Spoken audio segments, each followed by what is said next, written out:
the PD26S channel. This is going to be a video on a rare Mosin variant. I'm eventually going to do a full video on just the Mosin Nagant in general, but I kind of want to get a 91rv before I do that. So look for that later. This is a Finnish captured Russian Dragoon model. It's the Finnish M91rv, and you can tell it is that model because of the sight. Basically, a Dragoon Mosin is a 9130 length Mosin with model M91 features, such as the Arshan rear sight, the single blade front sight instead of the globed one. It has a hex receiver usually, and they were usually made somewhere in the 20s. They were made into the 30s too, but that was mainly just because they had leftover parts more than anything. You can tell this one is a fin capture by a couple of things on it. The biggest one, see if I can get it to focus here, is the stock. You see that kind of funky tongue and groove pattern there? I think you guys can see it. Yeah, you guys can definitely see it. Right in there where it's like two pieces of wood have been spliced together. That is one of the primary ways to tell it's a finished stock. The other way is the finished crest and the buttstock. And it has other markings on it too that indicate that it's finished. The SA right there on the side of the receiver is a Finnish ordnance stamp, along with the 41 right there in the barrel. So you guys can see that. That 41 right there by the rear sight is a mark basically that no one knows what it means, but it's found on all of the Finnish captured Russian Dragoon Dragoon models, if I can talk. This one is special in other ways though. It has no importation marks on it anywhere. I don't know how this thing made it into the country. It's probably got an interesting story. Basically, most guns that don't have import marks that are from foreign countries are war trophies of some sort. This could have been imported so long ago that they didn't put an import mark on it, but I don't think that's really possible. So there's a lot of questions with this gun, and it's definitely been in combat. There's a blade contact mark on the handguard. Kind of cool. This gun dates from 1927, if I can get it to focus. There you go. 1927 Izhevsk arsenal.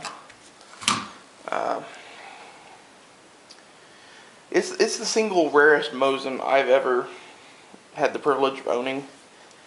You know, an average 9130 right now is somewhere between $100 and $150 price wise. This thing, $500 and up, pretty much, just because of all the rare things it's got going on. I think I could probably get a good $600 or $700 out of this rifle, which a lot of people are going, for a Mosin? Well, it's about knowing who to sell it to. You couldn't like just take this to a gun show, an average gun show, and expect to get that kind of money for it. But if you know some Mosin collectors, and just tell them what you got, they'll fight over it. You'll end up with a good chunk of change for something like this. You have to know those people though to get that kind of money. I'd say if you're just going to sell this at a gun show, you could probably get about $100, maybe $150 more than you could for an M91rv.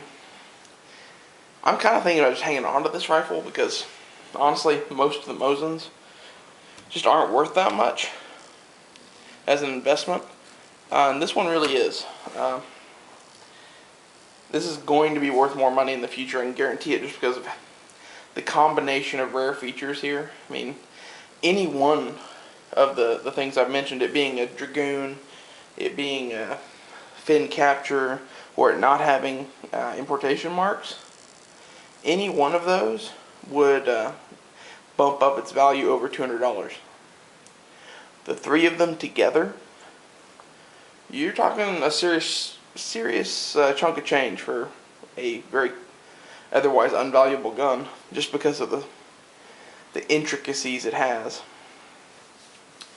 Other things to note too on this finished stock are their sling swivel mounts. They had like the old musket type sling swivels. Basically a big metal box that hooked in there, and then you had a braided sling that went on them. Kind of interesting. One of the most fascinating parts about this whole gun to me is the bolt. If I can get this to focus, it has this patina on the bolt that you don't see on other Mosins. Because they've all been re-arsenaled and had all this crap ground off. You can tell someone spent a lot of time doing this. It's really cool. Has EK carved in the stock, probably by a Finn, would be my guess. I doubt someone here in the States did that. It's under the lacquer coating from whenever the Finns put it in storage. The stock is kind of unusual on this thing too, in that, you know, the Finns first off use different wood than the Russians, but it just looks completely different because of the lacquer they used. It's very interesting.